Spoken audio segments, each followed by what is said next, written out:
Manever I say ma PENDREAM TV. PENDREAM TV there, I see them yopo.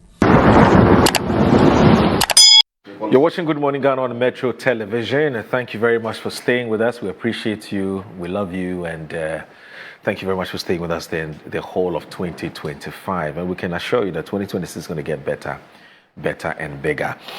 I'm here with, still here with Deen Abdullahi. He's a member of the NPP's communications, in fact, the Deputy Director of Communications of the NPP, and also the MP, Honorable Member of Parliament for the Gwan constituency, Mr. Agbanyo. He's also here with us this morning. Now, of course, because we're in the season, the Christmas season, so we've kick-started our conversation by looking at how our colleagues here or our guests spent their Christmas, festivities and so on, or how they spend the Yuletide season. And we're getting some very interesting perspective on how they treat the gifts that are given to us by our Christian folks. If you're Muslim, that's what I'm talking about.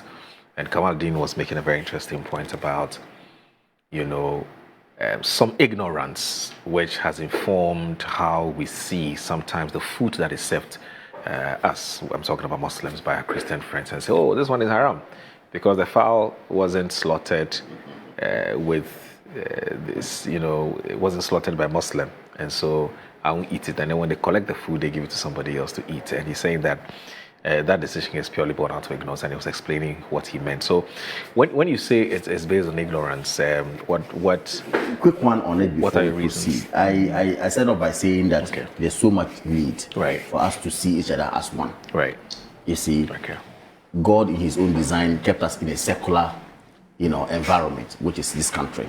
So in a secular environment, we have our Christian brothers, we have our Muslim brothers, sisters, and so forth. Right. And I am saying, to promote that cohesion, we need to understand each other very well and do comparative analysis, of various religions. Come to tandem with where we can meet, where we cannot meet. Then you ask the question as to whether or not it is eligible for a Muslim to accept a gift from a Christian brother in terms of food. Yes. Okay. Especially meat. Because some Muslims think that when you take meat from Christians, they quickly say haram. Yes. You see, let me add this caveat. Okay. Fred sitting here is a Christian. Okay. He speaks Christianity. Right. He walks Christianity. He does Christianity. I know him to be a noble person. He knows me to be a Muslim. And he also knows I walk Islam. I speak Islam. I'm also seeing me as a noble personality. Are you understanding me? And then he happens to be my neighbor. And we live together. When it's time for Christmas and Fred, who I know is a true Christian, brings me food, the Quran is emphatic that I should eat it because the food from Fred is lawful. You understand? When it's time for Salah and I also do my sacrifices and give him food, the Quran says, well, of course, that's up to him. He also will allow it and accept it. Okay. So, and I was telling you that Surah Al-Ma'idah, for instance, verse 5 of it, has made it clear in the Quran. And if you're a Muslim and you don't believe in the Quran, then you are a different person. I'll be surprised because the Quran is so clear on it. It says that this day, all good things have been made lawful to you. The food of the people of the book is permitted to you. And the people of the book here is Christians. It's clear in the Quran. You understand? And it says that, and your food is permitted to them. The Quran speaking. This is cohesion. Okay? Then it says, and permitted to you are chaste women. Chaste women, emphasis. Okay? Who, chaste women, be they either from among the believers or from among those who have received the book. So imagine me saying I'm going to marry a Christian lady.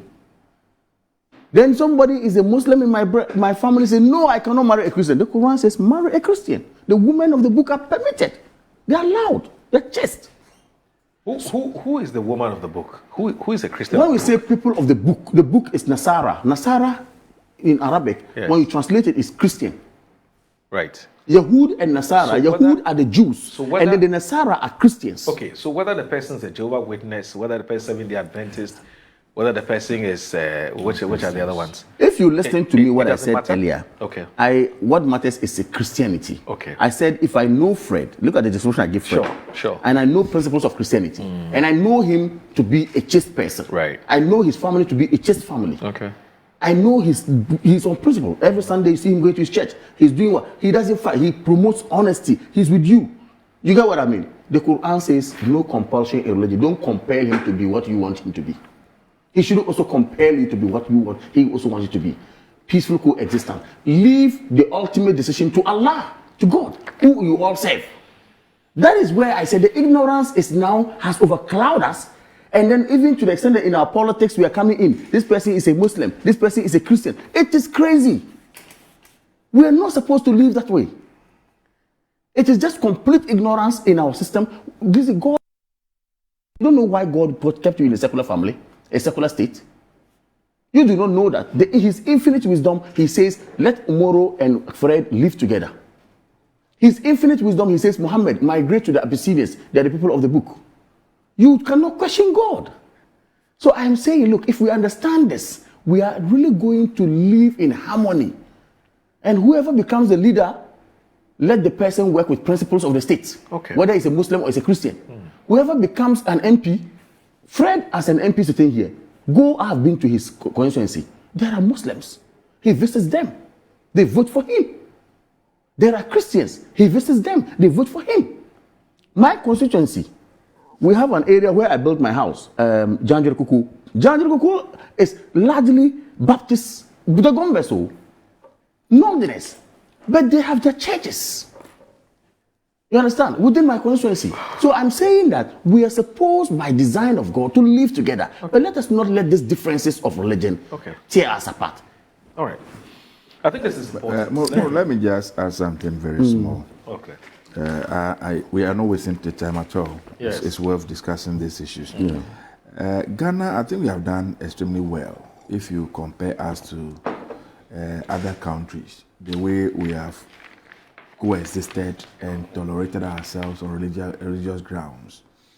You know, it's not for nothing that if you check our educational curricula, those we used to call it religious and moral education. Education, yeah. It's still so. I think the case I don't know what it is today. It's still so. And so this subject now allows you or compels you to learn every other religion.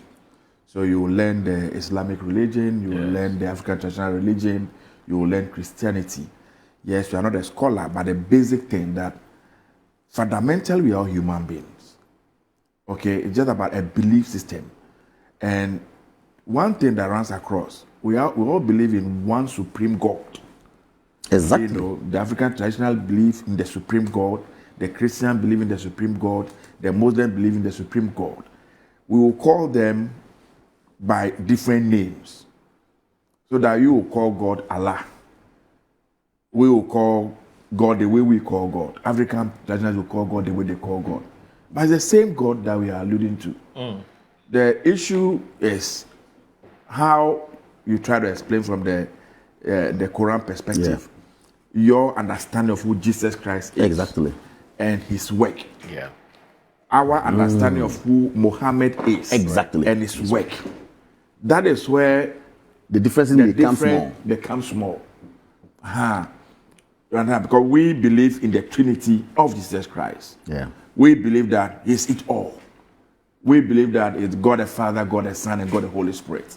And He came to fulfill it. Like he rightly said, He said He doesn't have an earthly father because the mother conceived of Him in a mysterious way. The Bible said that the Holy Spirit breathed over the woman, and the woman took seed. This is a virgin woman who doesn't know a man. You know, and if you read the Bible very well, these are stories that were foretold. So before it happened, we knew it was going to happen, and that's how it will happen. The Bible said, you know, the Bible is divided into two sections, the Old Testament and the New Testament. Yeah. The Testament when Christ has come and left. Right. And so most of these things, when you go in the Old Testament, they are there. Okay. That a virgin will give birth to a son. Yeah. He will be called, even the name that will be given to Jesus Christ was foretold in the Old Testament. Even in the Quran, the same. Yes, so Jesus' name was mentioned before he was born. So for me, Christians, Muslims, we have done it beautifully. in our schools, in our homes. actually have more in common. Yeah, a lot more in common. What is we need to be careful about? Okay. When we sit back these days and you watch our politics, it is our politics that if we don't manage things well, we may use to draw the line. I agree with you. We need to be very careful. I agree with you. When we are looking for votes. Right. The things we say on platforms. That's true. That is where the division may come from. Okay. Otherwise, I think that so far, all right, so very good. Yeah. I went to the why. So our Christian friends who have been calling me and asking me why sometimes when you give or you gift our Muslim friends food, especially food which has meat chicken. Or chicken. Let me just enjoy let me start it. Chicken. Is it the chicken? Well, I'm inviting them to get me some. You're not sure who slaughtered the chicken, so you eat, please. Oh. It's not only chicken. It's not goat. It's not every well, whether, yes, no, but usually it's anyway. But whether goods, that the blood must be poured out. Not die with the blood. Those are. But Sheikh Kamal Deen. I'm not a sheikh. I'm just Kamal Deen, please. Sheikh Kamal, okay. So that somebody Kamal would not say I have assumed the position of a sheikh. That feel free and eat the food. Feel free, not just me. The Quran speaking, not me. Yes. So he's just telling you that the way you are emphasizing on this food. Maybe he's expecting something from someone. You think they'll not bring you food? They'll bring you food. Don't worry. You can come to my house. Like you get a fufu and goat meat. Maybe I'm expecting something from some. We are not going to deny you at all. Anyway, that's fine. Anyway, so let me just read this and then we can move to our next subject. He said, our main subject for the day. So Reverend Jose Latte is a pastor and a journalist and also a lawyer based in England. Oh, okay. Now he says, good morning. 99% of Muslims in Ghana do not even know what is contained in the Quran. That's what I told you that. Okay. Many don't even read it. Because they have never read it. They only listen to what the imams tell them. Now, on Jesus Christ, this is a very important quote from Surah to 19, 31, 34. Jesus said, I am a servant of Allah. He has given me the book and made me a prophet. And he has made me blessed wheresoever I may be, and enjoined on me prayer and alms given so long as I live. He has made me dutiful towards my mother, and he has not made me haughty and unblessed. Peace was on me the day I was born, and peace there shall be on the day I shall die. Surah Al-Maryam. And the day I shall be raised up to life again. The Quran shows that Hazra, Jesus, died and was resurrected. Yet, most Muslims say that Hazrat Isa did not die. So that is where the problem is. Good. No, we are not doing. Boro, I do read the Quran. No, but let me clear this That's first. Let me clear this very well. Yes. The Quran says that كل نفس ذائقة الموت. Every soul shall taste death. Shall taste death. Right. That's the promise of Allah. Right. The same Quran which he has quoted in Surah Al-Maryam, that is the last end. I have said this argument before. When the Quran says that peace be on me the day I shall rise, and peace be the day I live, and then peace be on me the day I shall die, and peace be on me and the day shall rise. That talks about resurrection. Right. Everybody shall die, but we shall all be resurrected on the day. You understand what I mean? True. Now the point is, again, the same Quran, he should even be selective, says that he was not crucified, neither was he killed, but Allah took him up and ascended him. Right. The Quran also says that. So that one comes to defeat or negate this point. Anyway, like I said, we don't have to do this plenty argument. We just have to understand ourselves. That is the misunderstanding we're talking about. But of course we are one. I get it. I get it. All right. So we as a country, we have said that the constitution that we have, which was promulgated in 1992, in fact, it sort of gained effect in 93, essentially. Now, that constitution has served us very well. But we also believe that the constitution has some limitations. There are some challenges. And so, as a society that must be seeking to be perfecting its art, we need to look at the constitution again and review it. And look at areas that we believe have not served us very well, or have served us well, but we can do better, and so on. And so, back in the day, since Professor Mills's time, there was a Professor Kofi Fiajo committee that was tasked with the likes of Dr. Ramona Tuguba and my very good friend Papa and Co-Clement Kapam, who is now a law lecturer at, was an Gempa. They were tasked with the responsibility of looking at this constitution. Of course, a white paper was issued and some issues happened. In fact, I'm told that, not even I'm told, I think Professor Kwekwaza went to court over this over this work, and it stalled it. But let's cut to the chase. A new administration has come, and John Mahama, as in line with his campaign promise, that he wants to do something about the constitution. Then sets up a committee.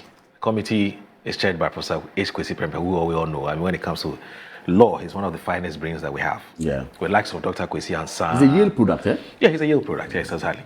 Likes of Dr. Kwesi Ansah and Akumperiga, my very good friend, and so on. Then they looked at the constitution again, Charlotte Osei, the former EC chair.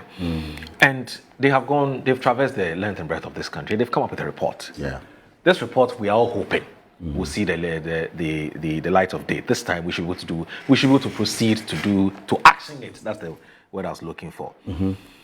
And so yesterday the report was presented to the president, and the president has accepted it with joy and has promised all of us that he would action on it. Now, if you look at the newspapers today, most of them are reporting on this important development yesterday. Now, the Ghanaian Times is looking at the angle which says no third term for president. Committee proposes 2 5-year term, and I think that your guess is as good as mine why the Ghanaian Times chose this angle, because it became very topical. But the insight chose no MP should be appointed Minister of State. Okay, and I'm sure that Honorable Agbanyo it would be very interesting to pick his thoughts on this. No MP shall be appointed Minister of State. Let me start with the Ghanaian Times one, which is on page 11. Okay. Now, the story reads that Julius Yao Petechi is reporting that the constitutional review, and I don't know why some of my media colleagues are saying constitutional review. It's Constitution Review Committee. And anyway, but this is what is here. The Constitutional Review Committee has dismissed any possibility of a third presidential term in Ghana's democratic architecture. According to the committee, provisions of Article 66(2) of the 1992 Constitution are clear and without ambiguity. Hence, needed no tweaking when the country goes to the polls for a referendum to amend the Constitution. The article states that a person shall not be elected to hold office as president of Ghana for more than 2 terms. Yeah. Okay. Presenting the summary of the report to the president at the presidency in Accra yesterday, the chairman of the committee, Professor H. Kwesi Prempeh, said Ghanaians are not even interested in a third term for the president. Yeah. Okay. Mr. President, we couldn't find a place for a third term. We looked and looked and looked, but still couldn't find. He said, to loud laughs of the president, government officials and members of the committee assembled for the presentation. There wasn't much of a demand for it. The only thing that was for us to clarify ambiguity in 66(2), but we didn't want to go there because we didn't think that it raises any issues of ambiguity. Yeah. Right? Okay. But even if they did that, assuming there was some ambiguity and they did that, would that have formed a part of their terms of reference? I'm not too sure. Okay. Because from my layman's understanding, they were supposed to go and speak to Ghanaians as to what they want and what they don't want. Yeah. Not necessarily, because the interpretation is left with only one, how do you call it? House. Forum. The Supreme Court. That's Supreme Court. So I'm not too sure what Professor Kwesi did, but anyway, it says, so presenting a summary of the report to the president at the presidency in Accra yesterday, the chairman of the committee, Professor H. Kwesi, said Ghanaians are not even interested, blah, blah, blah. Okay. Now, there wasn't much of a demand for it. The only thing that was for us to clarify ambiguity was in 6210, but we didn't want to go there because we didn't think it raises any issues of ambiguity. However, Professor Prempeh said many of the eminent persons we met, including some who have occupied the seat of the president, think that a 4-year term was too short. Yeah. Okay. He said the emerging global norm was 5-year terms, so we are proposing an additional 1 year to make it 5 years. Okay. So now, 66, 2 or 3 will be exactly. That's what they're looking at. Exactly, 66. So to sanitize the election campaign campaign space, Professor H. Kwesi Prempeh said committee was proposing a short campaign season so that persons mandated with the task of governing would have the time to do so. I agree with them. All right. Now, the committee, Professor Prempeh said, was also the head of the committee. Professor Prempeh also said he is proposing that the current hybrid governance system, where members of parliament also serve as ministers, be dispensed with. Yeah. Now, the current system is not working. We are proposing that we separate the executive from legislature to allow Parliament focus on this mandate of oversight over the executive. On local governance, he said Ghanaians were of the weakening view that metropolitan, municipal, and district chief executives be elected. That, however, he said, would not be blanket, as election would be based on specific benchmark, which must be met by a particular assembly to have their chief executive elected. So, the number of proposals, but I think that for me, the most topical ones and the popular ones are the marriage between the executive and the legislature and whether it has served us well. A lot has been done. Yes, and then also the issue about no third term and so on. Let me start with you, Honorable Fred Agbanyo. Well, which of the proposals do you find interesting that you want to comment on or recommendations? Well, thank you very much. First of all, let me thank His Excellency the President. I recall when with the 2024 campaign, one of the issues he spoke to the fact that when he was given opportunity, he was going to set up a committee so that we can look at the 1992 Constitution again. And true to his word, as soon as he came into office, one of the first committees that he set up was this particular committee. I think the committee started this work in March, right? Last March, yes, March this year. This year, that's right. True. So just a few months after he came into office, he put the committee together. Right. They've gone around the whole country. They've spoken to everybody they need to speak to. And they have come up with their reports. We want to commend them. If you check the caliber of persons who served on this committee, these are men and women of huge integrity and experience and expertise when it comes to constitutional issues. And so I have no doubt in my mind that they have submitted this proposal to the president. When the proposal was submitted yesterday, we all watched on television the excitement, with which the report was received by the president.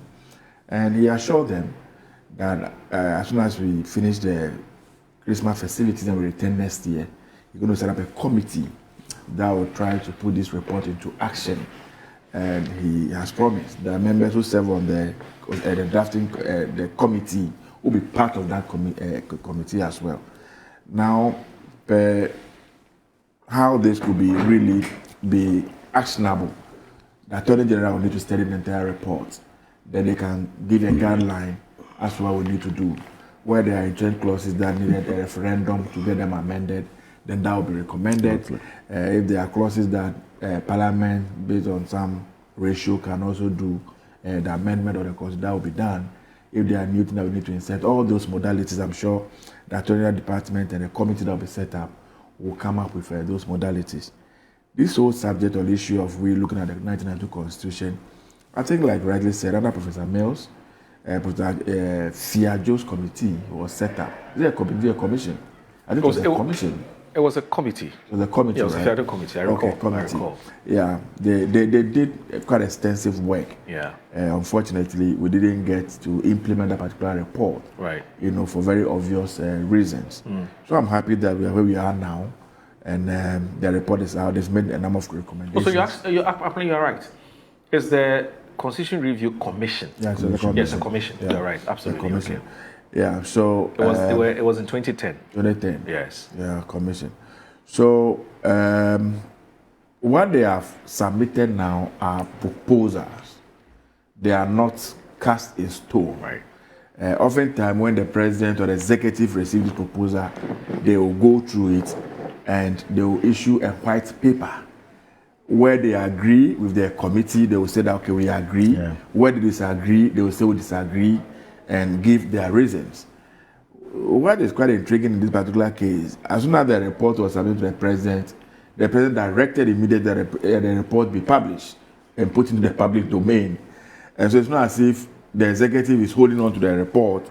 They will go and study it and issue their white paper. Now it's a public document. All of us have seen about 120, how many pages? 126. 26 pages. Yes. Not very voluminous and something everybody can read and understand. And I'm of quite interesting proposal. Of course, to the extent I'm in Parliament, maybe the first question you want to ask me, what do I think about this whole subject of complete separation of powers, where the legislature will be on its own, the executive will be on its own. We don't have the checks and balances. We have proper checks and balances. We can look at it very well. Parliament is supposed to have oversight responsibility especially over the executive. Put them on their toes. Make sure that they are doing the right thing. And so the question is, if majority of the executives are also part of the legislature, how are you able to do that well? So it is always a problem. Now, they bring government to bring a bill to parliament. Parliament will pass a bill. The executive is supposed to go and implement the bill. Those who are going to implement the bill are also members of the judiciary, right? Yeah. They are the ministers and what have you. And so, to that extent, we can look at it. Go to even the United Kingdom today. Most of their ministers, they call them ministers as well. No, I think most of them also are from parliament as well, right? There's no, that complete distinction, complete separation. It's not even there. Even in America, it's not there. They always will use people from there because it makes the work easier, right? It's I don't know what it will look like from where I sit if we have that complete separation. The legislature is here, the executive is there. I don't know how easy it will be for us to build that consensus and drive the nation. Because anytime a bill is brought to parliament, there's a lot of things that happen behind the scenes. Lobbying people, getting people to buy into it, getting people to accept it, government business, getting members to sit around the clock and do that. You are able to do that because most of the ministers are there. Once they bring their bill, the sector minister know, oh, this is my bill. So they'll come to their colleagues and challenge, today my bill is coming. We need to pass my bill. We need, that thing. So I'm asking that once you separate it completely, how is it going to be? Practical implementation, reality. How is it going to be like? I don't have any position on this subject as of now. I've heard people have said that the reason a lot of people go to parliament is because they want to become ministers and deputy ministers. Because for the current constitutional arrangement, majority of the ministers must come from parliament. 50%. 50%. 50%. Yes. But if you check even currently, the appointment that we have made, President Mama has made, more than, I think almost 70% of the ministers and deputy ministers are from parliament, right? And the thing is that when we are in parliament now, for instance, they are in opposition.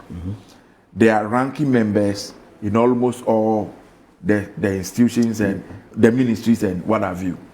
So the person is equipped with the information, whatever that is going there on daily basis, because the ranking member, all the documentation comes to his table, he reads, he studies, he knows what is going on over there. So when you win power, and such a person is appointed to come to that ministry, it's not working in there as a novice, in quotes, as a new person. Let me take, for instance, the Minister of Health currently, my brother, Honorable Minta Akando. When we're in opposition, Honorable Minta Akando was the ranking member on health, right? And we saw him, we heard him. He was very, very much involved in the health issues. And so, with the benefit of power, and he becoming the minister of that sector, it's not as if he has walked into a new place where he doesn't know what really pertains there. He knows before he's getting there. And so that helps him to continue from there. You can say that about the energy minister, Honorable Jinapo. You can say that about Minister of State. Almost all of them. They were ranking members. Honorable Agbanyo, all of them. And so it is playing out in their work. Assuming they are completely new person, not close with any information about that particular ministry, and he works in there, how long is it going to take him to even settle down, understand the issues, and start implementing the new policies and programs of the government? So these are the practical challenges that are likely to come up if you do complete separation.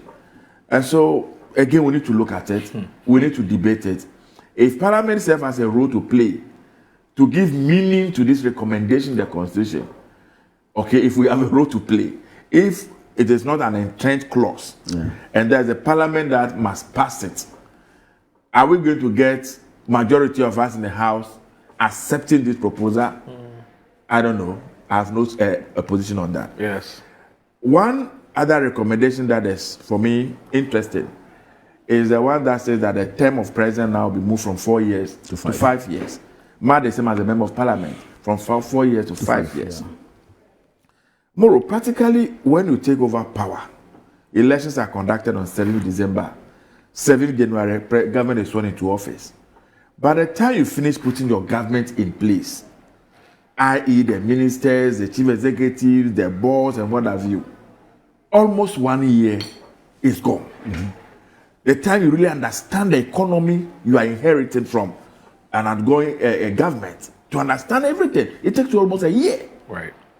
Now, look how the politics comes in. As we speak now, NDC, our timetable is out to start our internal organizing elections. Per the proposal has been, or the timetable has been given by the neck of our party. Between May and June, we are supposed to organize our branch elections. Before that elections, we need to go back and look at our register. Make sure that those who want to be captured in the register of the branches is done. When we finish, we authenticate the register, make sure that we clean the register nicely. Election ahead between May and June. As soon as we finish the elections, we are moving to constituency elections. But as soon as we finish, we are moving to regional elections, then national elections. We are going to do all these elections next year, 2026. So by December next year, we would have elected all our branch executives, all our council executives, our ward executives, our regional executives, and national executives.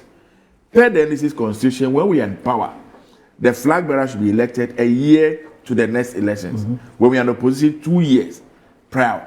So what this means is that by 2027, December, we should have elected a flag bearer that will lead us in 2028 elections. So the campaign activities, the political internal activities are there you are looking at. The development of the nation is also there. So if you look at it well, a government has barely 2 years to govern. First year you are settling down, you are trying to understand the system. The third year, now you start implementing your projects and programs. The third year, you are still on that. By the fourth year, you are going for the next elections. Focus now is moving away from national development into winning an election, because you need to win an election to be able to continue with your programs and activities. And so the 5 years for me, at least, is good enough that the 1 year you can have to settle down, then you have 3 years. Because if you look at the lifespan of a major project, if it is road construction, if you want to do Eastern Corridor Road from Accra all the way to where it terminates, maybe in Paga, you can't do that within a year or two.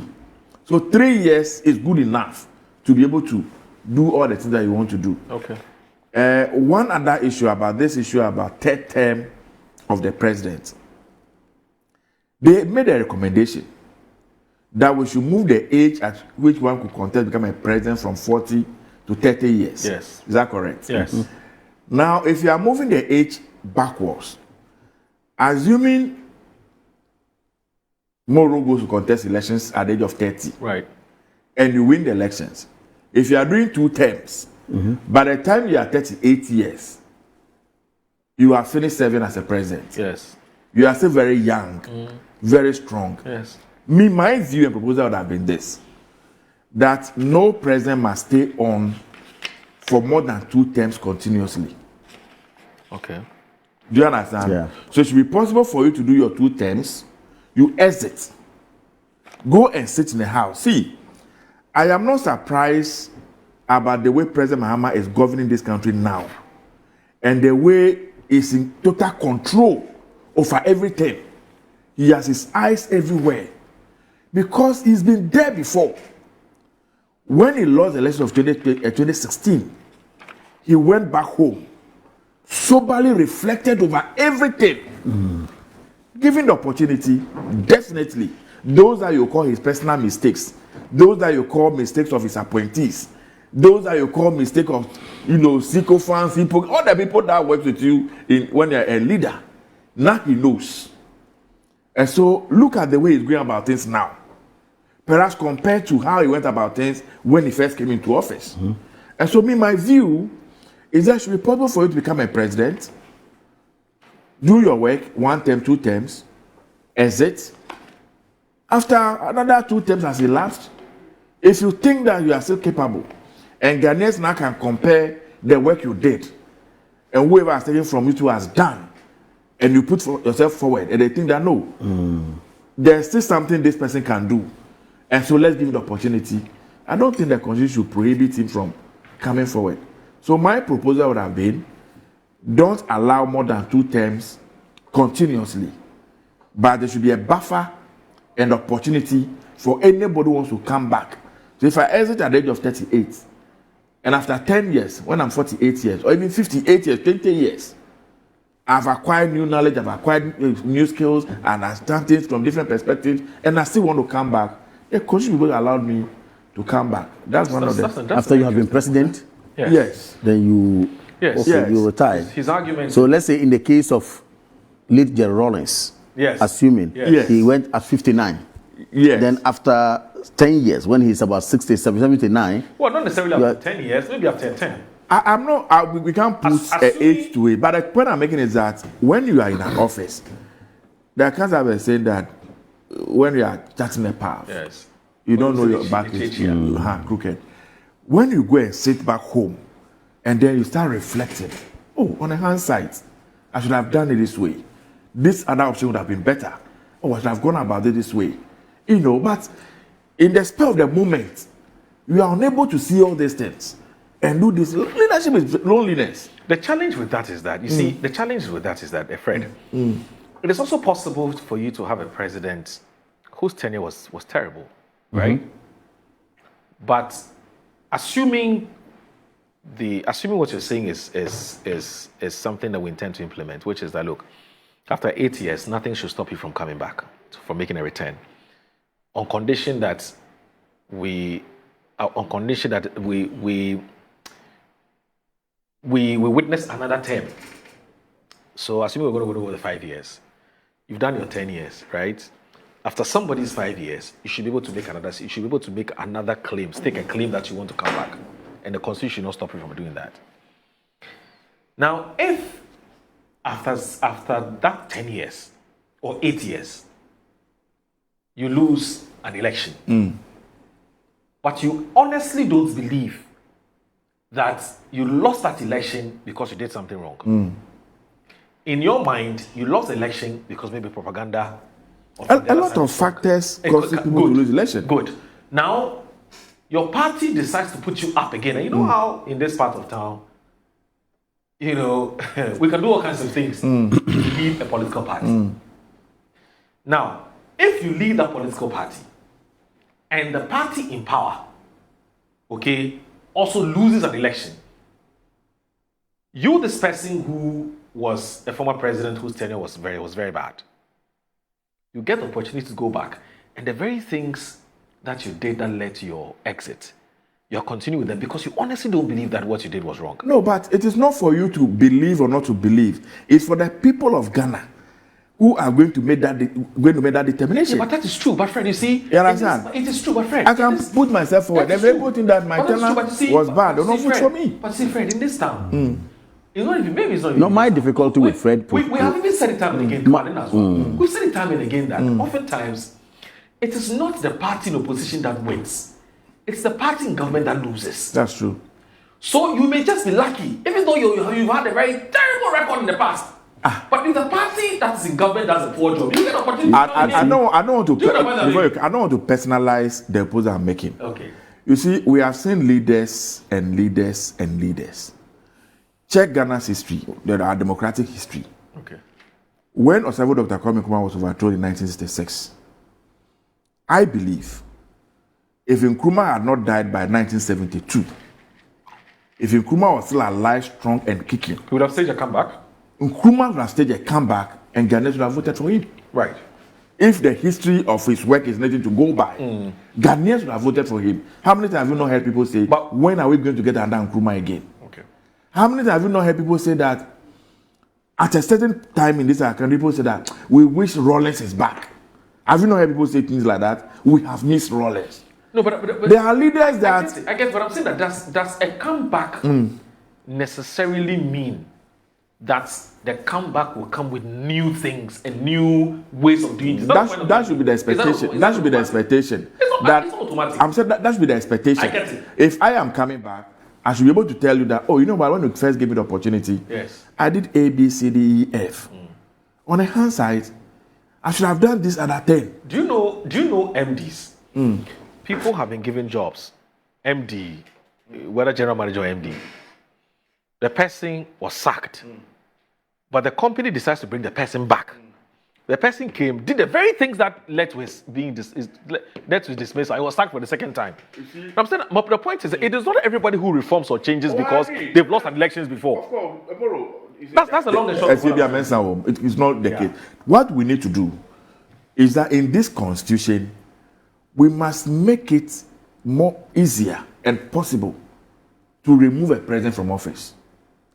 Okay. It should not be too difficult to remove a president when the whole country comes to that point where that this person is a no. So like, you understand? So like a midterm elections kind of thing. Something. You see, when you are the president and you know that you don't have an automatic 4 years, an automatic 5 years, and that at every point in time they are assessing you, yes, and the opportunity is there for them to pass a referendum on you, I think you do things differently. Maybe like in the case in UK, for instance, do they wait till the next election? No, they don't. They don't wait till the next elections before elections are held. Yeah. At any point in time that even your own party functionaries, your MPs and ministers will start resigning from your government. It has happened several times in the UK. They will start resigning. We are not interested. We don't like your policy. This policy is not in the interest of the people. Immediately, they will pass a vote of no confidence in you. You are removed. Elections are held immediately. Somebody else will take over. My position is that if we can do something like that, where the president knows that, hey, if you joke, they can remove you. Come on behind the scenes, we're discussing an issue about the directive principle of state policy. Yeah. If we can make them justiciable, that those of us who are campaigning and looking for power, when we are signing a social contract with the people, when we are making promises, the people can go to court and go and find out if you are able to deliver the promise that you made, the social contract. So that doesn't become a campaign mantra. It doesn't become because I want power, let me just say anything so that the people vote for me. But they can hold you to the promise that you made. Okay. I think one will be measured in the things we say on campaign platform, and then when we got opportunity. See, if you go and check this constitution, again, that's chapter 10, right? Yeah. The directive principle of state policies. Yeah. If we are able to implement what is there fully, this country will speed up. But because it's not just simple where you can take government to court and say, why have you not fixed my road? Why don't I have a hospital in my place? Why are my students sitting on the floor and learning when we are supposed to provide furniture for them? Okay. If we can go to court and put the government that I've passed my car tire on the road, it is because there's a pothole on the road. Okay. That is why this has happened to me. Okay. All of us who get opportunity to serve will sit up. Okay. So let me conclude before my brother comes in. We may get opportunity again to commend the committee. They have done a good job to thank the president. It's left the implementation. As I said, the Attorney General will study the report. The president has promised to set up a committee that will see to the implementation. Aspect of it will come to Parliament. Aspect of it has to go to a referendum where Ghanaians will take a decision as to what we must do. But all of us must accept that whatever has been presented now is a proposal. True. It is not a final document. Exactly. It doesn't mean that everything that is there eventually will find itself in the constitution. One very interesting point about the role of chiefs in the local government architecture. I think that we need to look at that issue too very, very well. Okay. When we were growing up in the village, when the chiefs were very much in control before 1988, when the disassembly concept was brought back, there was more discipline, there was more orderliness. Okay. We saw local development than when this assembly concept was introduced. All right. Now you go to one of the communities, you don't know who is the head of the community. The assemblyman thinks that because the assemblyman is the owner of the constituency, the traditional authority. So in some cases they're fighting. The assemblyman is not talking to the chief. You go there, the assemblyman is beating his gong, the chief is beating his gong, and there's division. They don't use the communal labor. Okay. So let's structure it very well. All right. In my candid view, the chiefs should be given that power. Okay. In the constitution, we should make provision for the chiefs to adjudicate on some cases. All the cases that we take to court, the power that we have taken away from the chief by the Supreme Court ruling, the recent ruling, where they said that when a chief invites you, you can choose to go or not to go. No. We should look at again the constitution where domestic issues, basic TV, man and woman fighting, those things, the chief council can sit on it and look at it, and take it off from there. Come on, please bear with me. We'll take a break. All right. I don't want to interrupt.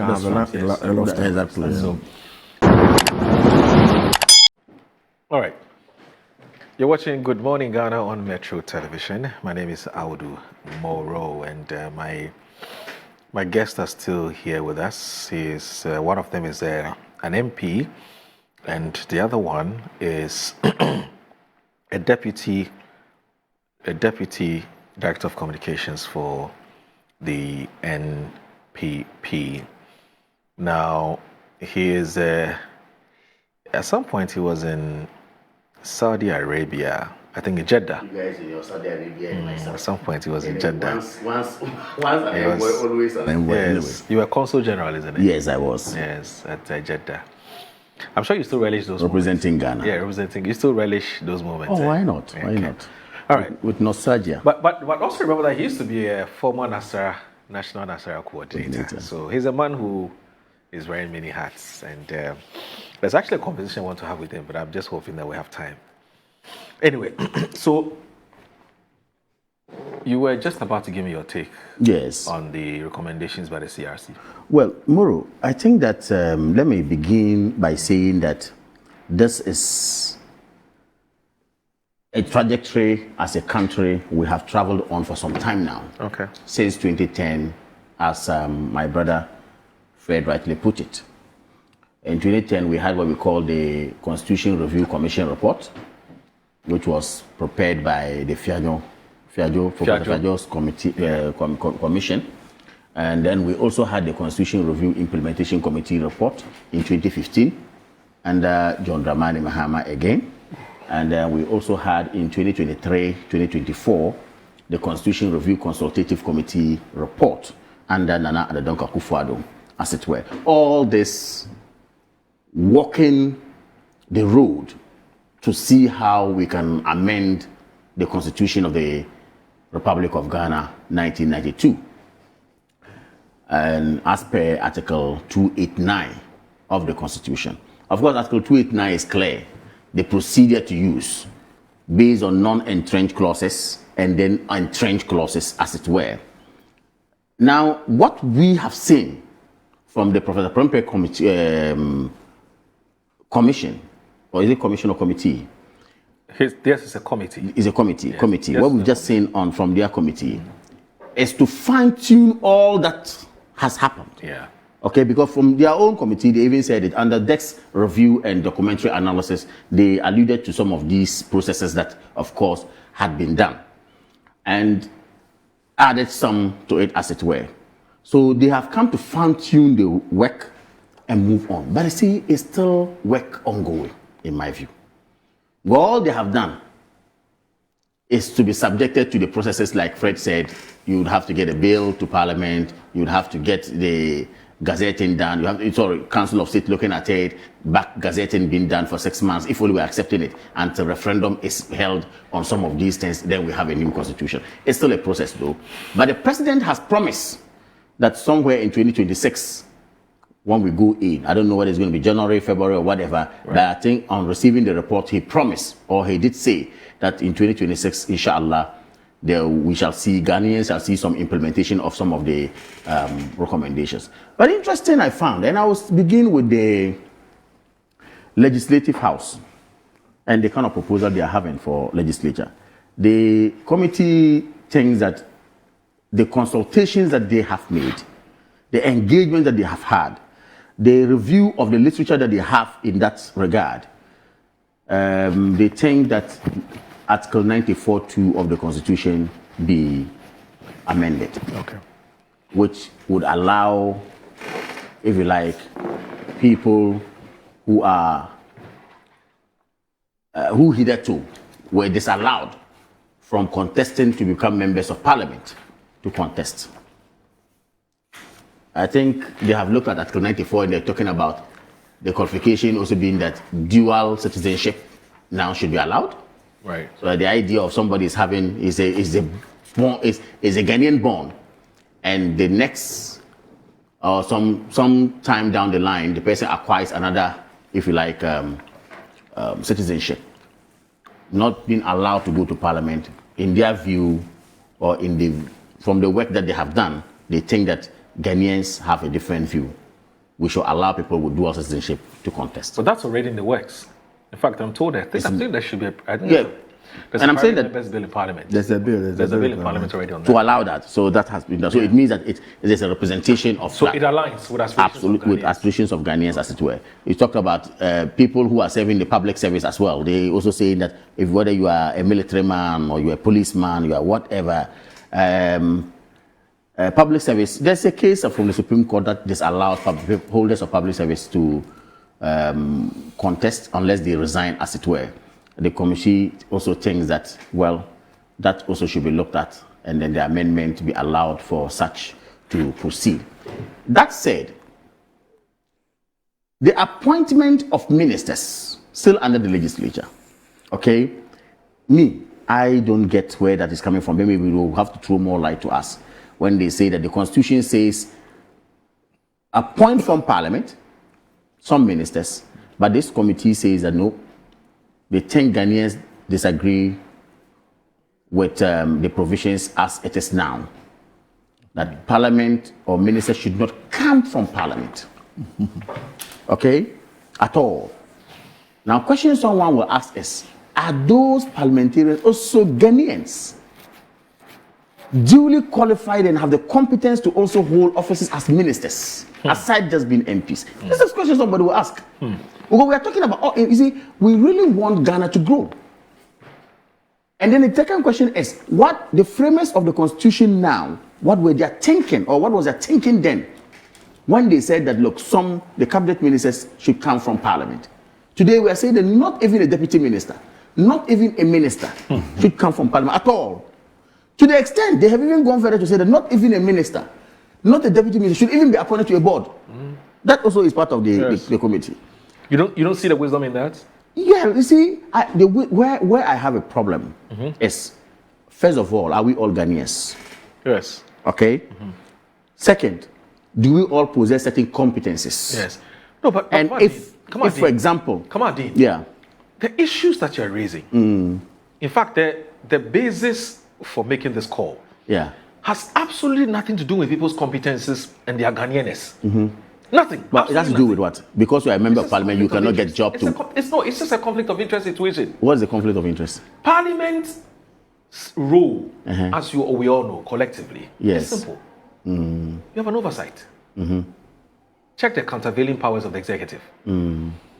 These state institutions or state house, they bring their reports. No, their reports come to Parliament. So you're saying that the same MPs who are supposed to be looking at through the Public Accounts Committee should also be serving on the boards of these institutions. How can they be fair? I raised two issues. Listen to me. Wait a minute, no. My first issue has to do with whether or not parliamentarians be appointed as ministers and deputy ministers. Okay. They say no.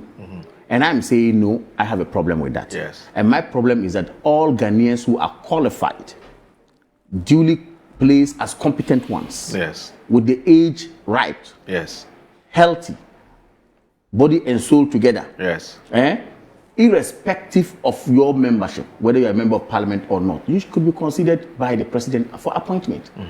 But not outrightly saying that the fact that you have become a member of Parliament, you are stopped from being, if you like, a minister. That's why I have a point. That's one point. Okay. And I'm saying, based on this, they could have said that, look, the provision of the Constitution saying the majority of your cabinet ministers should come from Parliament should be looked at.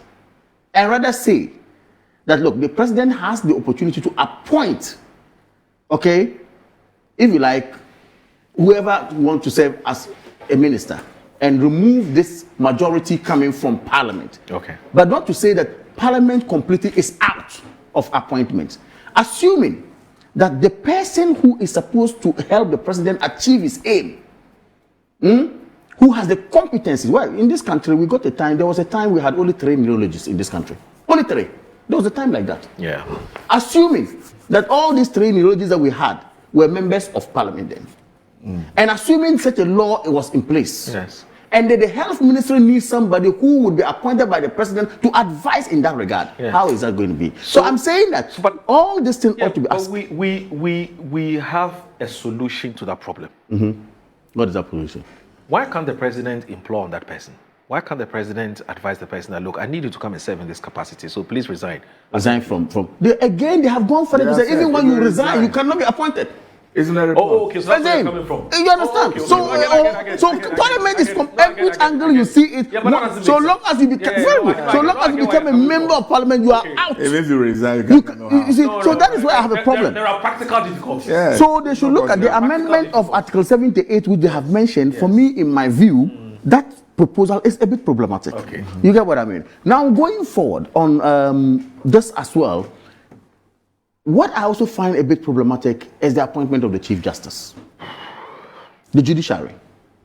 Not too long ago, we saw how Article 146 was triggered and how our mother, Justice Tukono, suffered. Fairly or not fairly, but of course, she was ousted. I would have thought that, yes, this would feature prominently on their recommendations. But what I saw was to give some bit of procedure for people to apply. And when they apply, judicial committee will sit on it. Then after they sit on it, they shortlist it. And then the shortlisted list will be given to president for president to choose the person to become the Chief Justice again. I didn't see anything different from it. Completely. I mean, I've not seen so much difference on it. So, well, like I said, I do respect them so much. And of course, some of us are just babies. We don't know much about the Constitution. But I'm just speaking from my common knowledge that, look, clearly, or common sense, clearly, we need to make that procedure a bit tight. In my view, the President of the Republic of Ghana should not even have a hand in appointing who becomes the Chief Justice. In my view. The President of the Republic of Ghana only may have the right to swear in, but not to appoint who becomes the Chief Justice, if we really want to strengthen the judicial sector. I'm actually scrolling through. I'm looking for the part I talked about. Check Article 6, check page 69 of 69 of it. Look at page 69 or come to page 78 something. I was reading last night or so. You get it? So if the president, in my view, should not be, he shouldn't have a hand in it at all. Because, look, when tomorrow my brother has a problem, God forbid, or I have a problem, the only place I can go confidently to seek redress and believe to be served with justice is the judiciary. So we should try as much as possible to absorb them from the executive. What we are seeing today, if we do not take good care of that, we are going to have problems. But it's not just the judiciary. Yes. Yes. The judiciary is critical. I agree. Yes. But how about the IGP? How about the EC? Yeah, I think they have made provisions of those. We can give a list of the heads of some of these institutions that I totally agree with you. We must stay off the hands of them. We should find a way of appointing them. Honestly, especially Chief Justice. I think they mentioned that in their report. Yes. And I'm actually, we should really find a way. I mean, restoring trust in the institutions of accountability. Yeah. I think, so chapter 4 deals with the Council of State, the Judiciary, the Office of the Attorney General. Very well. Newly proposed anti-corruption. I think it's page 69 there about, right? You cannot get scared. That's the point. Very well. So I took my time and read it a bit. So I'm saying that in my view, Ghanaians should look at it again. Okay. Properly. Whether, yes, they have proposed that some procedure which was not part of it. Because their proposal so it was talks about recruits, vets, and make binding nominations. And vetting is already part of the Constitution. Vetting by Parliament is already part. Yes. The only difference they have added is the applications that various justices of the Supreme Court should apply. Right. And the number is shortlisted. And then when the shortlisted number is given, it's given to the president to now choose who becomes the president. It's still the same thing. They don't see that. I don't see the difference. It's still the same thing anyway. Because what we are actually trying to escape from is where the president uses his whims and caprices to choose whoever he thinks that this person there is my friend. So who says the shortlisted people will know he may not have a dear one in there? He may. So for me, they should clearly look at it again. We are so distrusting of ourselves. Eh? No, you see, no, but that is how we build the democracy. That is why we build the democracy. And the third issue, right? When Fred mentioned that one, what has to do with the directive principles of state policy, yeah. I am happy with the committee's, proposal that it should be strengthened. Okay, to the extent that the committee proposes again that the National Development Planning Commission should also be strengthened, so that when you are coming and you are writing that manifesto, you don't just come and write English for Ghanaians to come and vote for you. You write for Ghanaians to adopt it, believe in you, and when you come, you are implementing same in accordance with the directive principles of state policy. There's a case at the Supreme Court where some Supreme Court judges said that it wasn't justiciable. Yeah. Some also have said that it is justiciable. That argument went on and on and on. You understand? Yeah. But I think that as we evolve, as we move on, in my view, we should be strong on it. America is America today because they have developed their national development planning strongly, irrespective of who comes. From Abraham Lincoln days till date, if America says this cap is where it's supposed to be faced, trust me, whoever is the president, when you come, that cap is supposed to be there. You can't change it. So the only thing that... So we need something like that. You have to say that once it's spelled out clearly in the Constitution, what political parties and president can do is to tell us the methodology they are going to use to arrive. No. You see, when there's a National Development Planning Commission put in place, and we have thematic areas that we have all agreed on, and under those thematic areas, this is how agriculture is going to be handled. So before you even write your manifesto, you go by whatever that is provided in the directive process. As how you go about it is your competence. So when you come, and it doesn't fall in tandem with what you are doing, it is even a ground enough for someone to sue, or it will be a ground enough for someone to trigger impeachment in Parliament. That's right.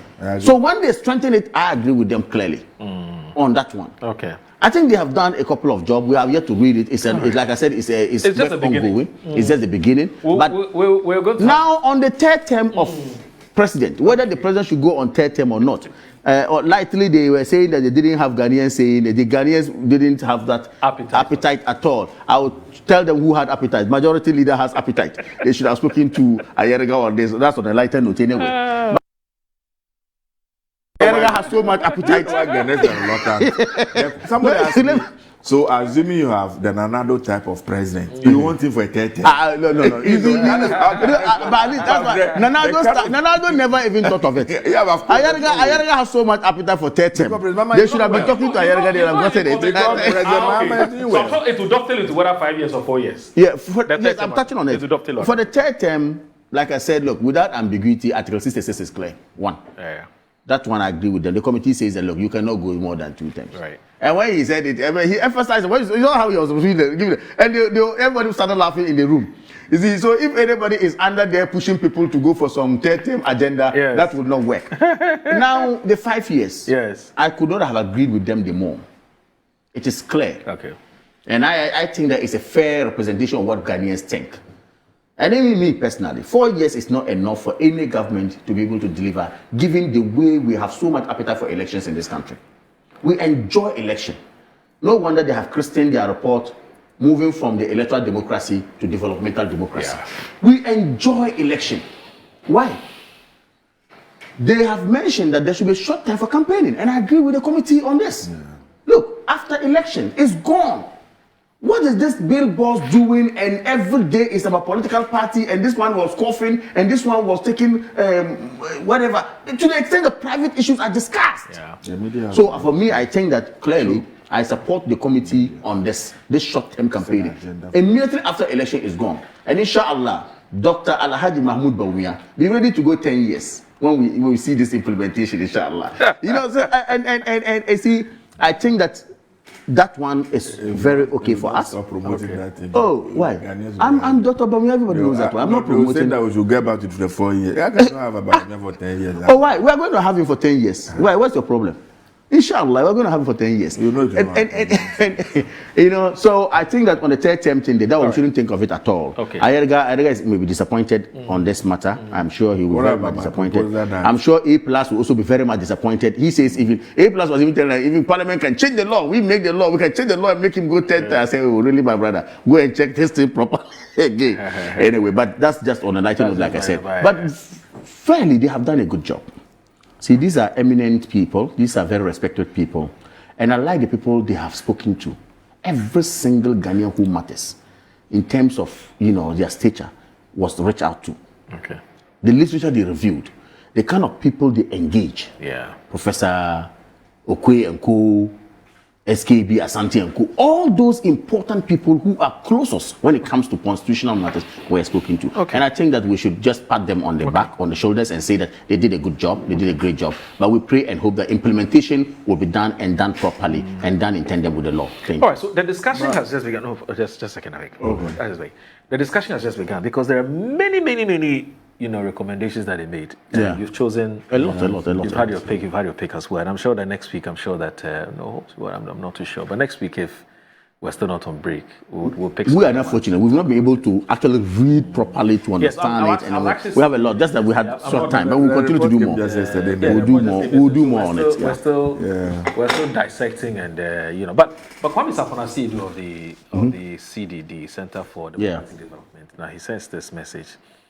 And it says, good morning. On the issue of total separation of powers, understand, Fred, turkeys don't vote for Christmas. Show me one broiler chicken. Happy Thursday in Bronya. Merry Christmas. And it says, I expected this. Kamal Deen was also not expected to vote for Christmas. As Peter Tosh once said, everybody wants to go to heaven, but no one wants to die. Mr. Kwame Saponasi, Turkeys don't vote. Turkeys don't vote for The one is deep. Very deep. I didn't take a position on it. Oh my God. But there's one other issue that please let's do this quickly because I want us to. I have so many messages I need to make. Go ahead. So Samuel Brian Boabing, he's a very good friend. I've never met him. Oh, really? But he's a regular good friend of texter. mine. Yes. Anyway, very diabolical. It's very my friend, his messages are powerful. Him and Master Planner Jr. Hey, anyway.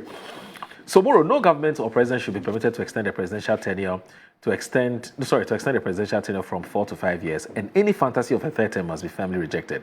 The 4-year 2-term limit is sacrosanct and must be preserved. Even the United States, widely regarded as the world's foremost democracy, adheres to this constitutional arrangement, and Ghana must not regress. The frantic overtures to nurse and perpetuate seedlings of despotism, will be resisted and firmly crushed. Samuel Brian Boabing. Again, we should not allow anyone with dual nationality to become a member of parliament. Samuel, I disagree with you. I don't see why my crime should be that I've lived in America, I have American passport, I'm Ghanaian, I have dual citizenship. So, if I can help my people, allow me. You see, because oftentimes we confuse... But the fundamental question is, which country are you actually paying homage to? Yeah, but we confuse that. And that was the reason why they inculcated that in the first constitution. Yes. You see, paying homage to your country and allegiance to your country is key. Patriotism. Yes. Remember the argument Samuel is coming from. But the patriotism thing, how do you determine it? Oh, you determine. I can go to America and just talk something, but that doesn't mean I have any allegiance to them. Why? Have you just because I want to, I can go and just say something. I can pretend I love America because I want a passport. No, but I want to born my children there, Americans. There are things you can't do. Espionage. I'm saying espionage, for instance. Espionage is a very huge crime. Come on, you're not getting my point. I'm saying that people can pretend to owe allegiance to somebody when they don't. No, they can. But that's still a crime anyway. Yeah. So that's but now you can't tell because, like Shakespeare said, there's no art in finding the mind's construction. But for me, I support Samuel Brian's Brabin's. Anyway, that if you are, you know why? You know why? Look, this feel of inferiority and the feel of superiority must be fought. I know why I bring it up. How does having if you don't build your country to look, let me explain. Yes. If you don't build your country to get to a level where you can stand beyond, in front of monuments of your country and take pictures like you do when you go to other countries. Okay. It's problematic. All right. Let me finish. Let me finish. Let me finish. Any nation in the world where the president doesn't have a hand in the appointment of a chief justice? Is there any nation in the world like that? I haven't done that research. Yeah, I think I've not also checked, but I think Nigeria seems to have a similar I mean, model? a robust judicial system like that. You can Let check me finish reading. where the president doesn't appoint the chief justice. Yes, come on, Deen, let me finish reading let me finish the messages. So Idi Mokhtar from Adenta says, Salam, I think the removal of the former Chief Justice Araba to hurt almost all the MP members too much. I don't understand why. For the sake of bad precedent and the likes of Nanado, the 5 years mandate proposal is a no. Of late, the NPP are making a lot of noise on rooftops almost everywhere, as if they are now coming from Jupiter. We shall look at the new proposals and take a collective decision therein. You can also pretend to pledge allegiance to Ghana. Yeah, that's true. That's what I'm saying. You cannot in 10 minutes. So someone we're saying the same thing. Because you can't tell. So just allow the person to, but you can judge a person's true intentions by their work. If the person is not performing, just let the person go. For me, this is about allegiance and loyalty and things. It's difficult to tell. They matter. Well, they matter, but the thing I'm talking about, how do you determine it? Because you know if you enter the person's head inside, see what is in there. Yeah, because we have not fundamentally built a system that would put patriotism in our people. Well, that's true. We have not done that from the beginning. So Sani Saliu says that JM, the returnee CEO of corporate Ghana, who's turning the country around, is a rarest example. A lot of comebacks ended in a fiasco. Some even take the opportunity to further amass filthy wealth through subterfuge. It's good the Constitutional Review Committee overlooked that. Imagine having Nanado and Bawumia as returnees. That would be a hard apocalypse. Good job from the Review Committee. Good morning, Sali Saliu. Hey, Sali.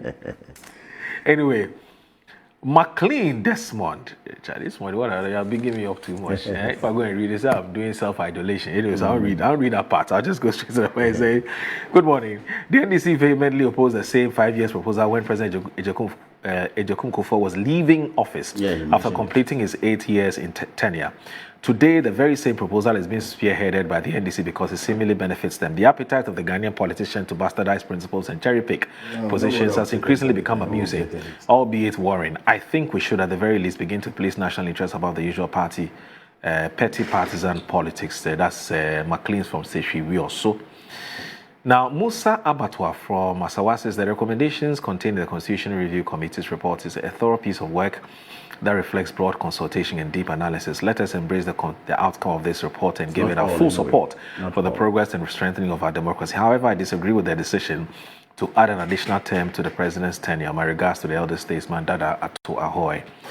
Then Sani Saliu, okay, Sani, I've just read your message. I'm sure that you probably didn't pay attention. Yes, he doesn't joke with his messages. Alhaji Hamza from Pig Farm says that we should first and foremost congratulate members of the Constitutional Review Committee for a very good job done in the interest of the nation. President Mahama, in my view, must also be commended by fulfilling a campaign promise that he made to Ghanaians. I totally agree with the committee with the recommendation for an additional 1 year for the term of any president. Moving it from 4 to 5 is in the right direction. I also, in my view, disagree with the committee recommending reducing the age limit of anyone wanted to be president from 40 to 30. I totally disagree. We should maintain the 40. I've also been thinking about Parliament. We need competent and experienced ones in Parliament to carry the backbenchers along. The quality of members of Parliament is important for our democracy. Now, this one from Gideon Ejapon in BBN, who says the President is gradually consolidating all powers outlined in our Constitution to himself. Indeed, the key principle of separation of powers has been undermined under John Dramani Mahamat's administration, including the removal of the IGP. I'm generally concerned that the people of Ghana may lose trust in our judiciary, especially following the removal of the Chief Justice. This could have a lasting and troubling impact on our democracy and the legacy we leave for future generations. Now, okay, right. So, well, I get your drift. But I'm one of those who really, that the Musa can matter. It's pure law. But otherwise, I think that commonsensically, there's a difficulty. It's just the way our constitution has been worded. But otherwise, this whole loyalty allegiance thing, anyway.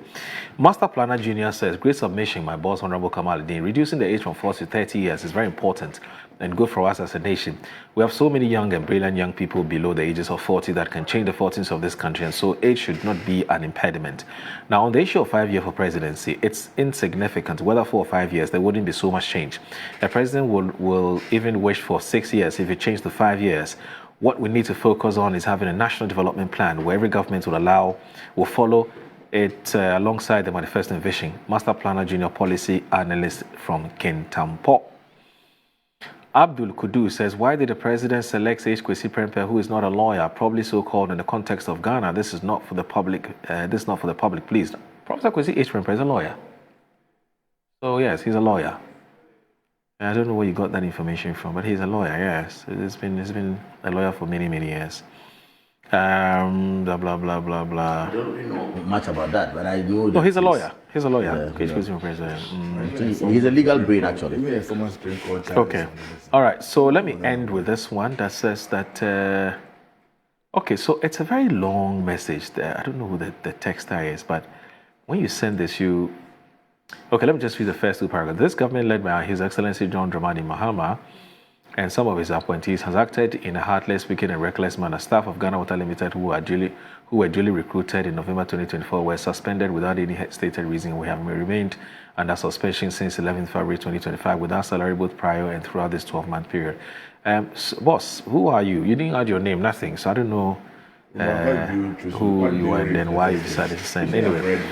So I guess that would have to go. So I'm just going to give just 30 seconds to you to wish, because it's going to be perhaps your last appearance on the show before the end of the year. So just 30 seconds. Who do you want to wish a Merry Christmas to so we can end the show? Well, thank you very much. Let me wish His Excellency the President Happy New Year, Merry Christmas and a Happy New Year.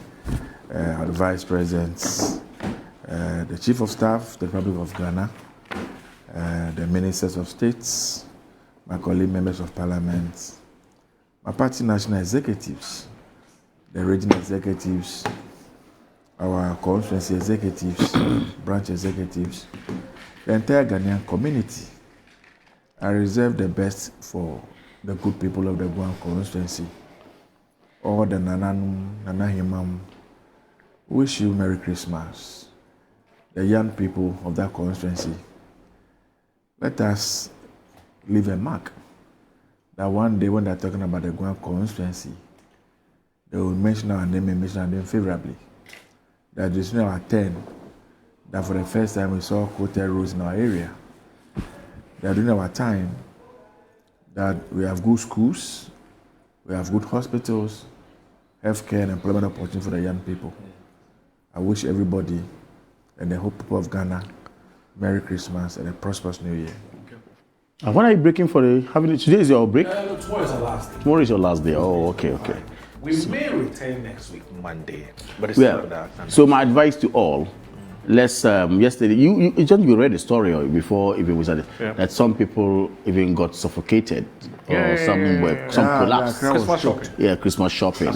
My advice to all is that we should try to avoid dangers and dangerous places. I would also advise the police to intensify their patrols, especially where they deem as flashpoints, in order to make sure that at least we are all safe. Security is important. Okay. And finally, I would like to wish all Christians in the new Patriotic Party a very, very, very Merry Christmas, except to add that a ball of kenke has soared from 7 cedi to 10 cedi. I know it's going to be a difficult Christmas for them anyway.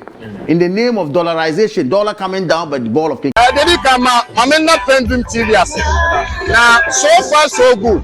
Say open online portal le Ghana. Nipa share, nipa follow, nipa comment here.